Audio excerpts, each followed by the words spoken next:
동풍 해시태그 GOLD 해시태그 기축통화 해시태그 동풍 해시태그 차이너 안녕하십니까? 조조의 투자 한방입니다. 중국의 시인 소동파는 무릇 변하는 것의 처지에서 본다면 천지 사이에서 한순간도 그대로인 것이 없지만 변하지 않는 처지에서 본다면 만물과 우리 모두 영원한 것이니 라고 읊었습니다. 작금의 지구촌은 빅데이터, AI, ROBOT이 가져오는 거대한 변혁의 물결이 시시각각 큰 파도를 일으키며 지구인들을 큰 소용돌이 속으로 몰아넣고 있습니다. 그 중심에 골드, 금이 있습니다.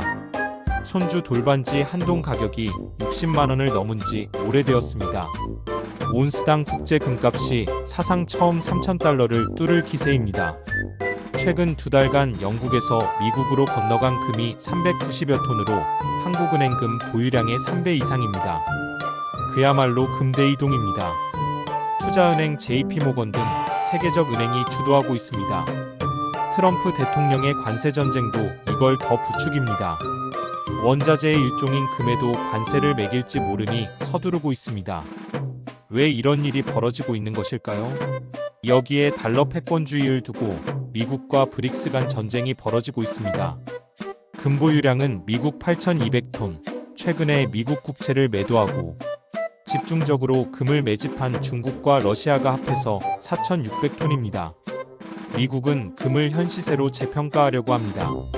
장부 가격이 42달러인 금을 현 시세인 3,000달러로 장부 가격을 조정하면 8천억 달러의 재평가 차익이 발생합니다. 이는 자본시장에 8천억 달러를 공급하는 양적 완화와 같은 영향력을 갖게 됩니다. 미국의 의도는 이를 국채 가격을 안정시키고 미국 정부의 과도한 국가부채에 대한 국제사회의 우려를 불식시키고 기축통화인 달러 패권주의를 계속해서 유지하려는 것입니다. 여기에 금이 핵심 역할을 하고 있는 것입니다. 이에 반해서 브릭스 국가들인 중국, 러시아, 브라질, 인도 등 국가는 자신들 무역거래에서 달러 대신 새로운 화폐를 쓰고 싶은데 이를 대체할 새 화폐나 가상자산을 발행하려면 이에 대한 안정적인 담보가 있어야 하는데 이에는 금만한 것이 없습니다. 이에 금을 집중적으로 매집해서 이를 담보로 나온 화폐나 가상자산으로 기축통화인 달러를 대체하려는 것입니다. 미국의 트럼프가 관세를 무기로 전통적인 우방국은 물론 전 세계 국가들을 상대로 무역전쟁을 선포하자 이를 위협으로 느낀 중국 등 브릭스 국가들이 금을 매개로 새로운 기축통화를 유통시키려고 준비하고 있는 것입니다. 중국과 미국 간 기술전쟁도 점입가경입니다. 중국의 시진핑은 최근 열린 빅테크 중심의 민영기업 좌담회에서 오늘날 세계는 1세기 만에 전례 없는 큰 변화를 겪고 있지만 시간과 추세는 우리 편이다. 국가의 혁신은 젊은 세대의 공헌과 역량이 필요하다.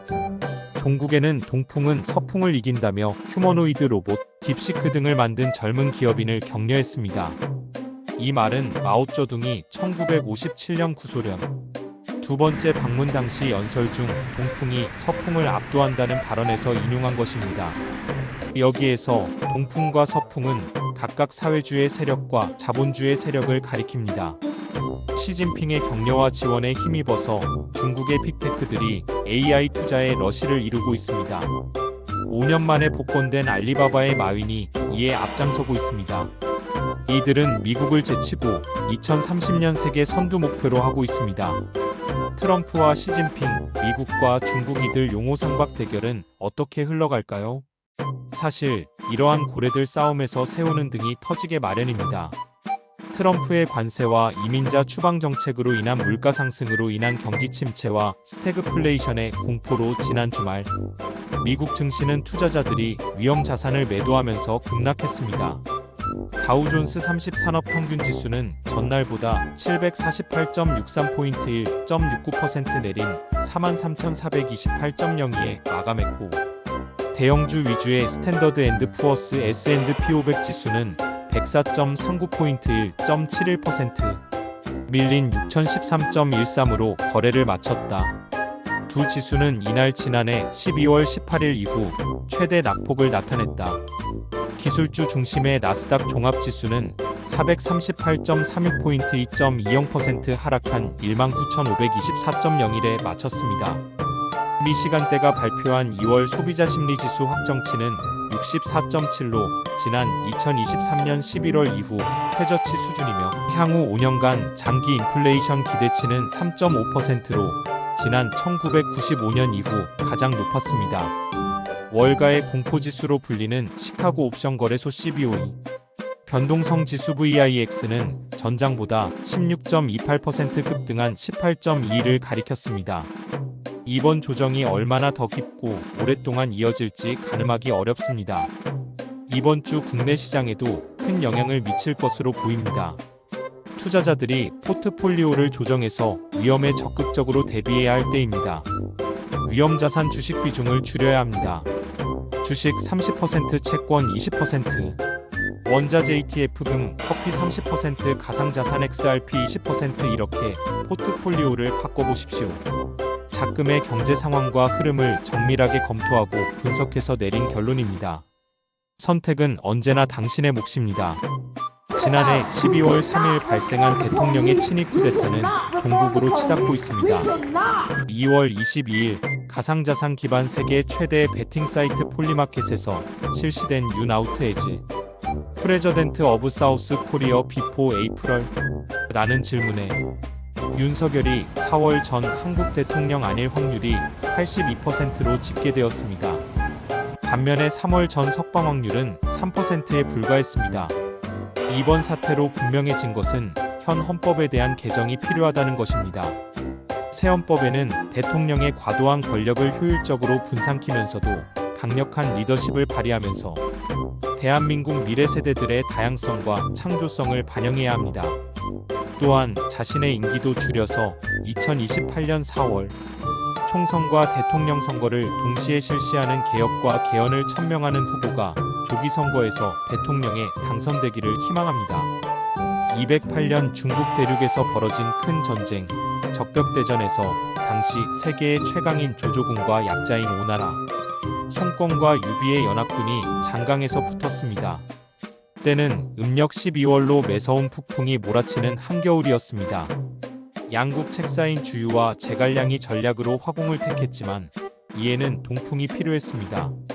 제갈량의 극적인 연출과 가끔 불어오는 동남풍을 잘 활용한 손유연합군의 대승으로 끝났습니다.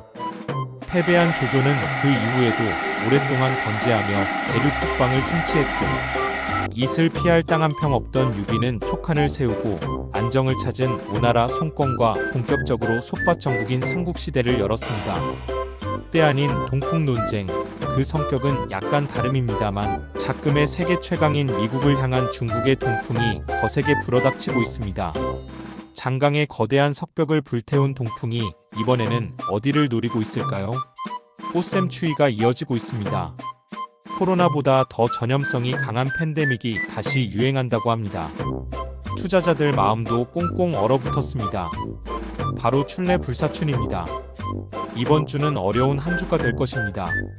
그래도 희망을 잃지 마시고 인버스 ETF로 해지하고 3월에 배당을 주는 유망 기업을 발굴하면 좋은 성과가 있을 것입니다. 이번 주도 성공 투자하십시오.